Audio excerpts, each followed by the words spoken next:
Good morning, Philippines. Well, today I'd like to give you an update on the Philippines and some of the areas that may be of interest to you, from the Sulu Sea right up to the Philippine Sea. So, starting from the top, you'll notice right here, Taiwan is right there, the tip of Taiwan. And the Philippine Islands start along here.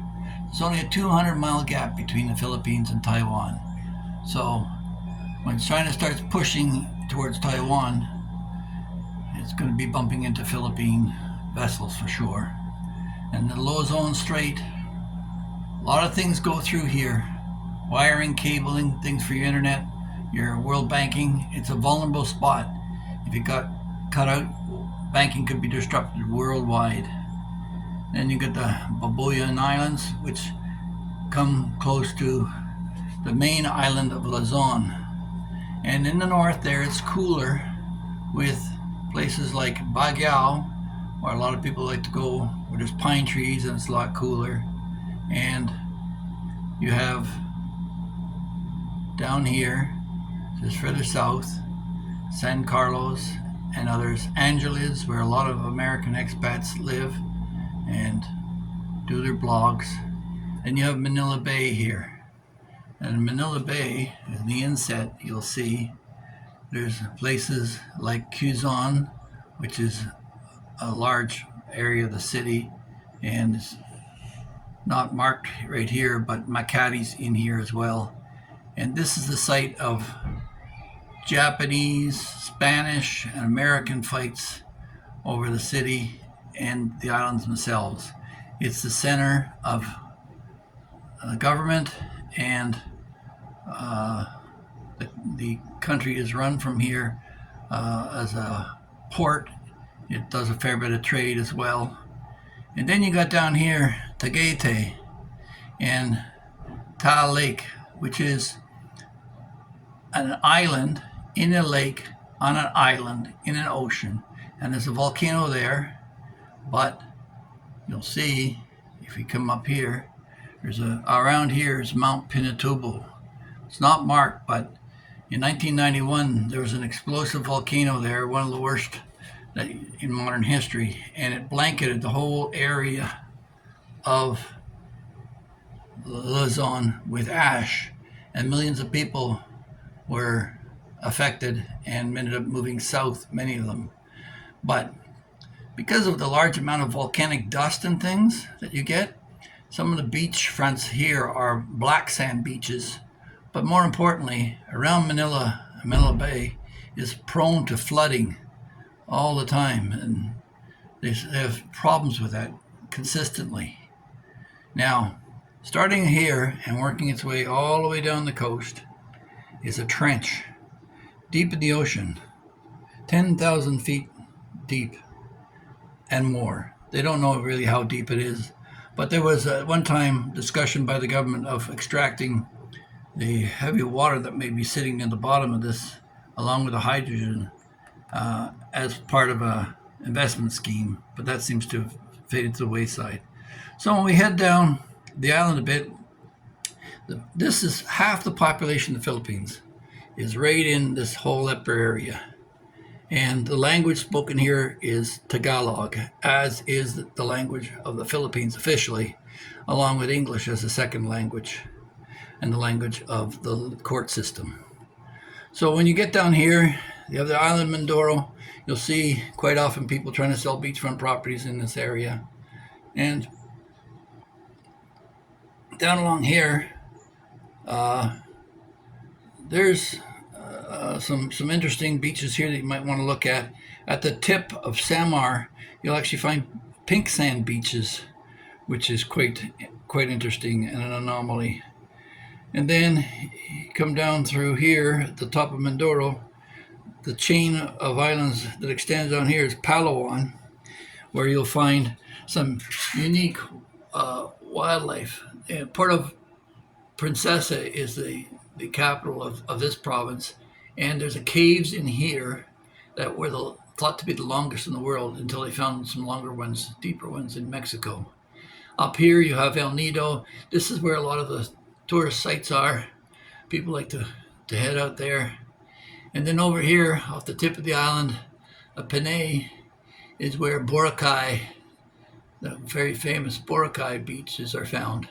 But there's plenty of beaches around the Philippines. And then you have the Negros Islands, Occidental and Oriental, and Dumaguete, where a lot of expats hold annual fighting matches to see who the top dog is. And then over here, further up the island, I think our friend Sunshine Shoulders hangs out in this area here. And our good friend Texas Filipino is over here in Panay, down near the tip. So, moving along, this is the famous island of Cebu. This is where all the manufacturing, call centers, most of the stuff that you get in the States comes from Cebu. Toledo's quite a popular spot amongst locals, and now foreigners are starting to go there as well. But I'll let the cat out of the bag now. It hasn't been talked about much, but up here at the tip of Cebu, this little area here, and this is where we're going to be looking for land. This is where the highest concentration and longest white sand beaches are found in the Philippines. From Bantayan to Malapascua to San Remigio, all this area here is white sand beaches. And then down near here, when you get towards between Mandaue and Compostela, there's construction of military naval boats that's going on here. Like I say, it's a lot of construction. And the Philippines is the sixth richest country in the world for raw materials. People don't realize that. They have a lot of things going on for them in terms of just natural resources that they're working to exploit. But meanwhile, they're developing our agriculture, and this is one of the poorer regions that's underdeveloped right now. The famous Typhoon Haiyan came flying up the coast here and took out Tacloban, washing 6,000 people out to sea. It was the worst tropical storm in recorded history. And then just recently, another one passed this way, over down in Cebu, and actually it was a little bit steeper, I think. It went more this way. And it hit Bias and swept people out of the ocean there as well. And that's where our good friend Critter Hunter and Finn Snow did their relief efforts long before the Red Cross showed up. So if we move across here, this is Bohol, famous tourist spot as well, with Panglao Beach and Tagbilaran. And they've got an airport now to service travelers. So if you're coming to the Philippines and you just want to see one amazing island, this is where the Chocolate Hills are, this is where the Tasirs are. They'll do a day trip over to Oslab and you can see the whale sharks there. If you want to see the live-tail sharks, you're going to have to go up here to Malapascua. And then Ormoc is one of the safest cities in the Philippines. And down here is where you'll find Tim Kay hanging out and his adversaries as well, other day-to-day conflicts. And then you'll have as well here Sargao and famous Cloud9 surfing resorts. So they're down here, and they're at the tip of Mindanao here. This is the Mindanao region. So everything up here is the Visayas, and here they speak Visayan or Cebuano, depending on how you call it. That's the principal language here. But there's other languages, like over here in Samar they speak Waray. Over here in Iloilo they speak Iloan. There's over 140 different languages. So now coming down here, a lot of people seem to be liking this area here on the East Coast, but be aware, it's not only are there volcanoes, and there's just recently one here that happened right around here, quite active, but of an earthquake. And back at just about the time of Yolanda, there was an earthquake here that took out much of Bohol. The whole Philippines is on the ring of fire. So on this edge along here is where you'll find a lot of the volcanoes, and they seem to stop here with Samar and Leyte being probably one of the safer areas. But this is also where the American troops and the Japanese suffered a lot to malaria. Mosquitoes tend to infiltrate here. But Cebu is supposed to be safer. And again, mosquitoes are a problem as you head around here. This is supposed to be a safer region for mosquito-borne diseases. Now let's talk about Mindanao for a region.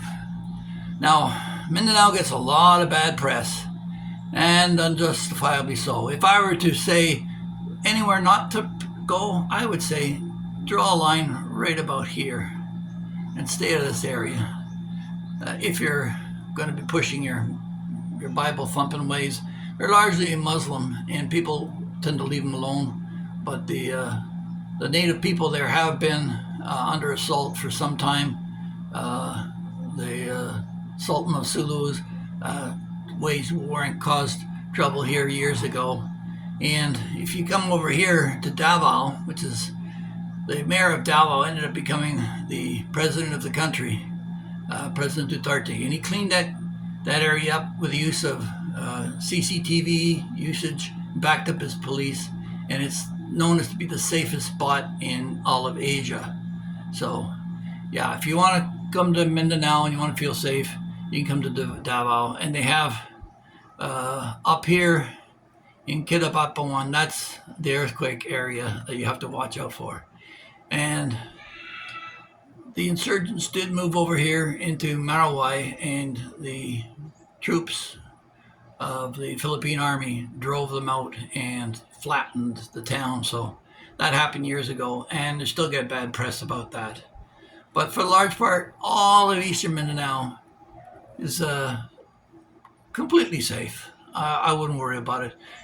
There's been the occasional attack in Santos, but it seems in large part that this is about as far as they've gotten in terms of trouble.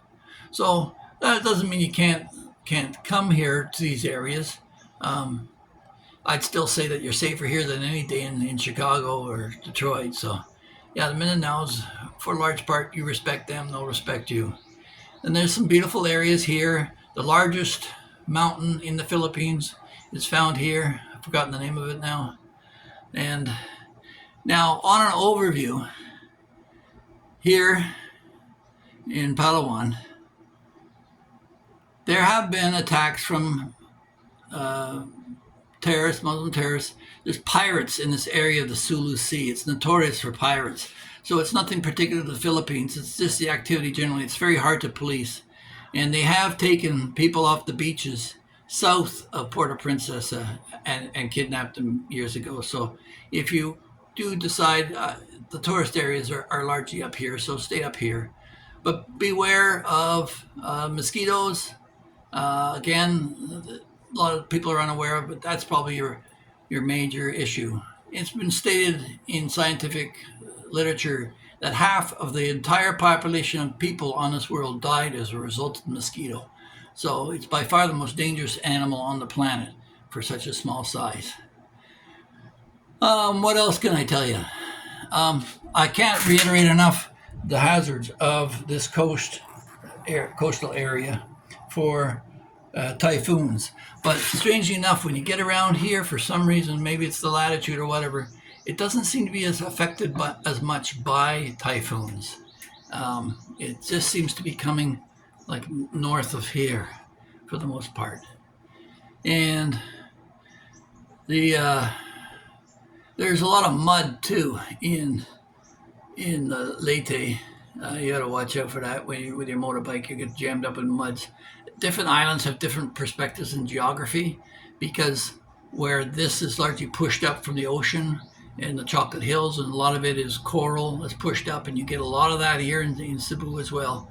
There's other areas where they're around volcanoes, where there's volcanic rock, and certainly a lot of the people that were here moved south to get away from all that. And Manila is one of the most populated cities on the planet, so I wouldn't recommend going on the outskirts of Manila, simply because of the poverty, and poor people do pickpockets and they're stressed.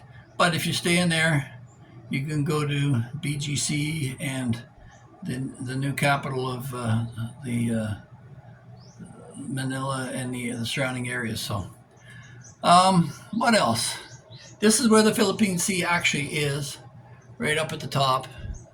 And let's see if I just covered all my points that I wanted to cover today before I dig anymore. As far as my own travels, just so you know, I do know some of what I'm talking about, because where we've gone so far is I own a house or the wife owns a house in Cebu.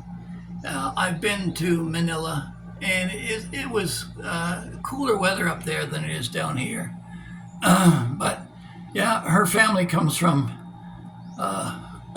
Leyte, up near San Isidro at the top. And we've been to Malapascua and Bantayan, and we've been all around the island of Cebu on both sides, down to Dumaguete.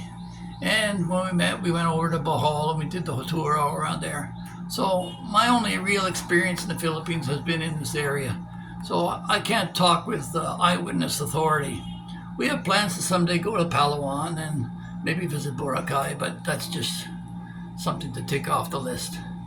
So if you enjoyed this video and would like to see more of the novel, unique, and maybe something different from other bloggers, please don't forget to like and subscribe, and we'll do what we best can do to provide the information given in the comments section below. If you don't make comments, I can't provide any information that's going to be of interest to you. So please use the comment section. And yeah, I mean, if it's stupid stuff, I'm just going to delete it. But it's to inform me, because like I've always said, I learn more from you guys in the comment section than you'll ever get off of any of my videos. And having said that, I want to thank all my new subscribers. Come check out the Philippines. There's 7,641 islands, apparently. I don't know who's counting them, but there's a lot of them. So come in and drop in and see us sometime. Goodbye.